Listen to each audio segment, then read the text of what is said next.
Hey guys, it's Alex, and today I'm going to be talking to you about what I learned from my first semester of college at Florida State University.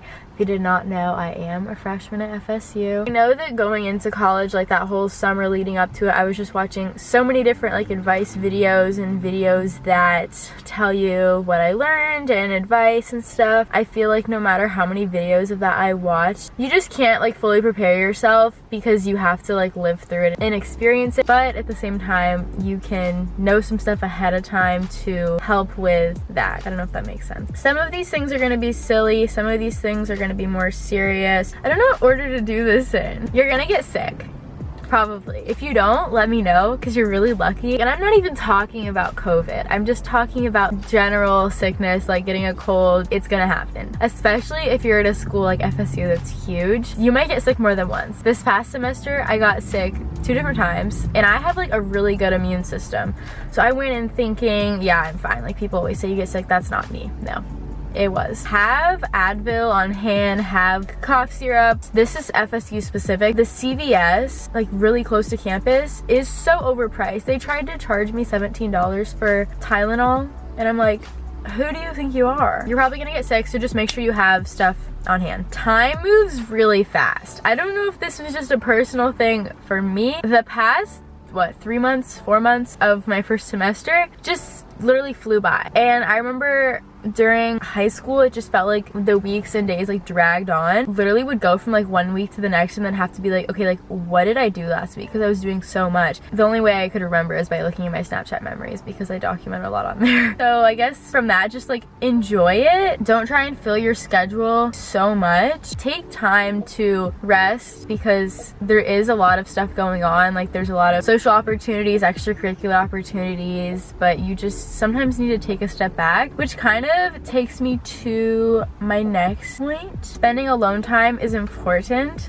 I really valued my alone time my senior year of high school, especially because I didn't have like a really close circle of friends, so I did spend a lot of time alone, which at the time I liked, but at the same time I was like, oh, like I want to have friends and stuff. But now, like this semester, I did have friends that I hung out with, but it got to the point where I was like, oh, I kind of like miss that. Going and taking time to myself to just rest or like read a book or just go in my hammock and stuff. I realized that that's really important because if you don't spend time with yourself, you can get really caught up in like what everyone else is like saying and doing. You don't even have time to like take a step back and just reflect on everything that's going on. Something that happened this semester, I didn't recognize that my mental health wasn't in the best place at times because I was just constantly doing stuff, and then it wasn't until I took a step back that I was like, okay, I need to like reset and recharge. Something that I have been telling myself for years. I have to continue to remind myself of this. When it comes to friends, quality over quantity is so important. I know that going into college, I was like, oh my gosh, I'm gonna meet so many people. Like I DM'd so many people on Instagram in all these different group chats. I'm like, oh my gosh, I'm gonna make so many friends, have all these people from different like groups, from swim, from Young Life, from all this. And partly that was true, but at the same time, you meet these people, some of them on Instagram that I DM'd, I saw them in person and now we're friends. Some of them I have never seen on campus before. And I think that reaching out to people and trying to talk to people is good. But at the end of the day, something that I continue to keep realizing is that if you have just a solid like 2 or 3, like honestly, even if you just have like one solid person in your life that you can just like go to and talk to, that means the world. Social media does such a horrible job of showing people, oh, you need to have this huge, perfect group of friends and everyone needs to get along and everyone needs to be best friends, because that's just not reality. Not to say that like you can't have a good group of friends, but I just think, at least for me personally, having like a smaller group of a few people that I just really can know and connect with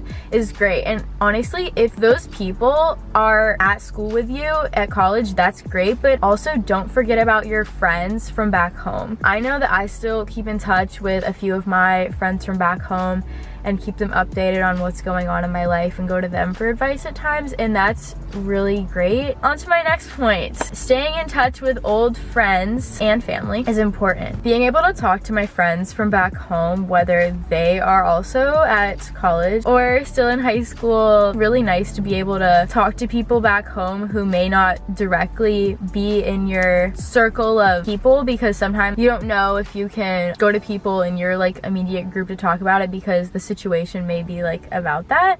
So it's nice to be able to go to people that don't really know about it and have an outside perspective and can give you insight, even though you're not seeing them all the time. I don't think that seeing someone all the time is necessary to have a quality friendship. Like, I know my friend Whitley and I, we just saw each other a couple days ago, but I hadn't seen her since May because she goes to a different school and lives in Colorado, but we will try and talk to each other like once a month on the phone at least. She's one of my closest friends, and even though we don't have like as much communication, we still do that with each other and keep up with each other and what's going on, and I know I really value that. I think she does as well. So just remember your friends from back home, and remember quality over quantity. I'm 19 now. I started college, and middle school, high school, there's some drama that can go on, and it did go on, and I hope this isn't the case for you, but at least for me, drama doesn't necessarily end in high school. There's still always going to be people that you don't really click with and get along with, and sometimes you hang out with people and spend a lot of time with them, and then you realize that they're just not really someone that you want to be close with, and that's totally fine. That's what college is all about, and life in general, just trying to find who you click with. And that's why I feel like, going back to the quality over quantity thing, you may meet a lot of people in the beginning of college, and that's great, but then you're gonna start to see who you click and mesh the best with and who you want to spend like more of your time with, and that may come out like in drama that hopefully doesn't happen for you. I know I dealt with some stuff this semester, but I think it's important that like through that, just to try and keep a level head, don't act out of anger, go to your old friends or new friends that may not be in the situation, like, so you can have that outside perspective. Or I know I talked to my mom about a lot of stuff because we're really close. Praying about it, asking God about it, very good. I know that for me, there was some days where I was just like literally like, what the heck is going on? You just gotta stay faithful. Know that God has a plan for you, even though you may be sitting there in tears like, what the heck is going on? At the end of the day, the important thing is just to be kind to everyone, but also at the same time, you can be kind to people and show love to them while still setting boundaries and knowing, hey, I don't really want you to be a close part of my life.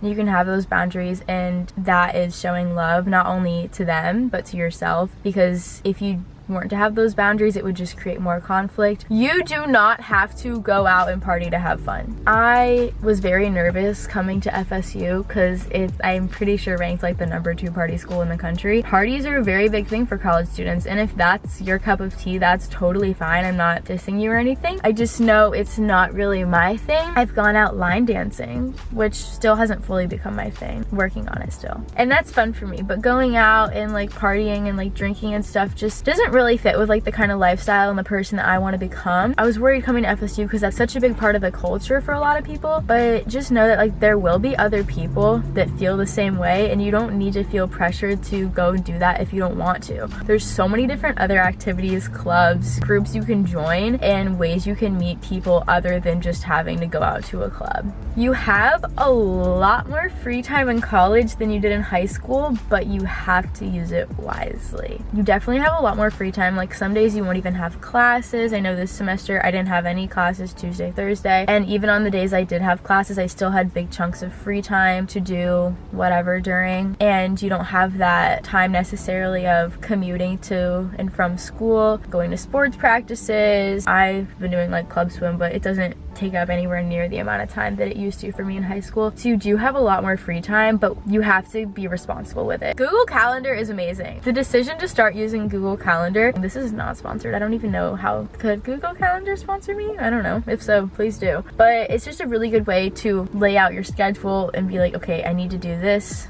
at this time. Another thing I would do is like the night before the next day, I would just make like a little to-do list in my notes on my phone of like things I needed to get done the next day. And it's really easy to just like go into the day and just have class and then be like, oh well, I'm gonna go eat with this friend, and then you end up talking for a few hours, and then you're like, oh, I'll just do it tomorrow. You just have to figure out how to balance your schedule and also know that it takes time to figure it out. It definitely took me a couple months to like get the hang of things and figure out what days work best for what based on my schedule. Make an effort to try and figure out how to balance stuff, but know that like if it doesn't happen right off the bat, don't worry, you'll figure it out. This is a personal thing, but something that I learned this semester is that I am 100% an extrovert. I was always told, even by my family, that like in high school, they're like, oh yeah, you're introverted, because I was a lot more quiet in high school, which I think part of the reason for that is because I was around the same people for 11 years since I went to my school from 2nd grade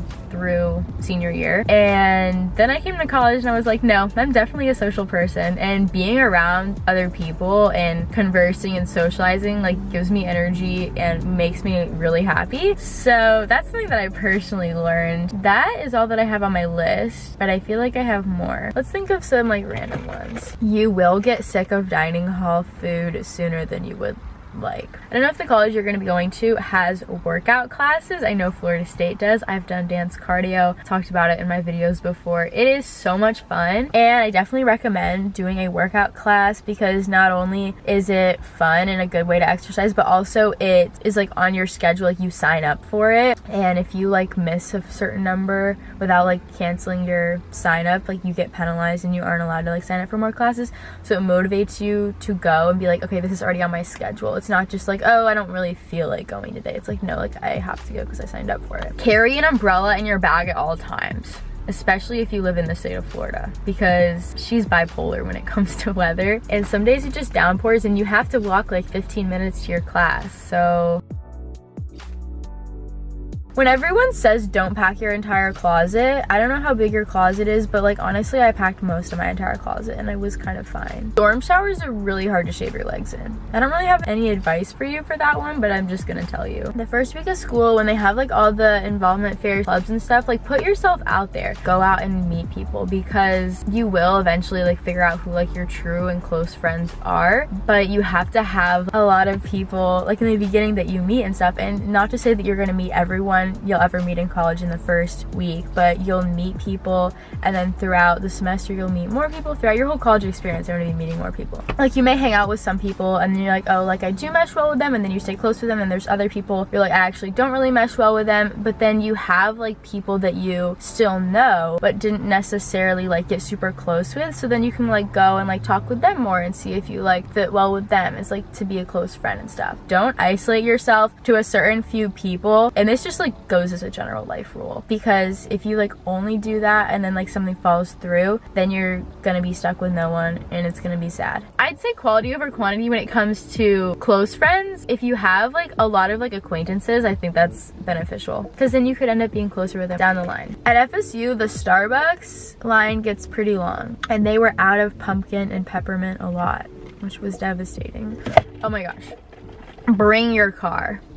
Bring your car. I didn't bring my car till after Thanksgiving, and I don't know if you guys like driving as much as I do, but my driving time is like my me time. I genuinely think it is like a form of therapy for me, driving. It contributes to positive mental health for me so much, and I think it's because I spent so much time driving in high school. I think it's really good to bring your car. I know my parents were like, we're gonna see like how it goes for the first few months and then see if you need it, and then I needed it. If you can get rides from other people, that's great and everything, and especially when it's like hard to find parking, because it can be. It's hard to find parking if you want to be in like the garages that are like close to the dorms. You can typically, not always, but typically find like overnight parking, but you might just have to walk a little bit. But yeah, I'd say it's worth it to bring your car, just because relying on other people for rides, it typically will work out, but then there's sometimes where it's kind of stressful and you're like, who am I gonna ride with? And like, I wish I could just drive myself, or like I wish I could just drive to the grocery store right now and like get what I need to get. I would recommend bringing your car.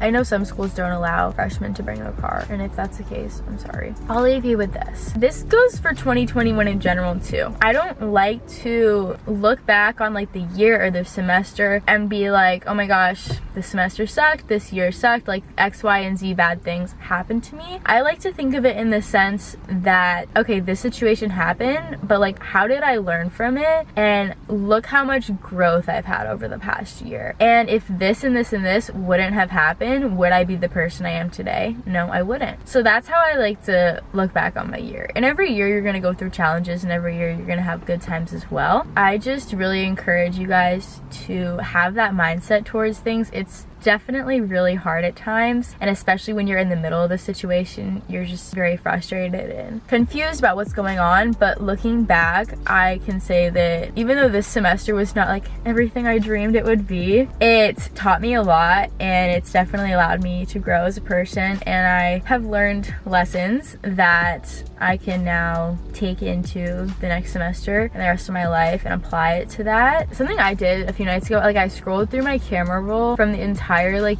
year, and I was like, oh my gosh, like I forgot about that like fun thing that happened. And it's really easy for us to focus on like the negative moments and the negative stuff that happens, but also looking at the positive things, and then also looking at what the bad situations teach us. I really hope you guys enjoyed this little advice, what I learned, whatever video. If this was helpful, comment down below. Comment down below a goal you have for 2022. That's so crazy that it's literally in 2 days. This is the 30th that I'm filming this. I hope you guys had a great year. Comment, like, and subscribe. Follow me on Instagram at @Alex__Boynton, and I will see you guys next year. Bye!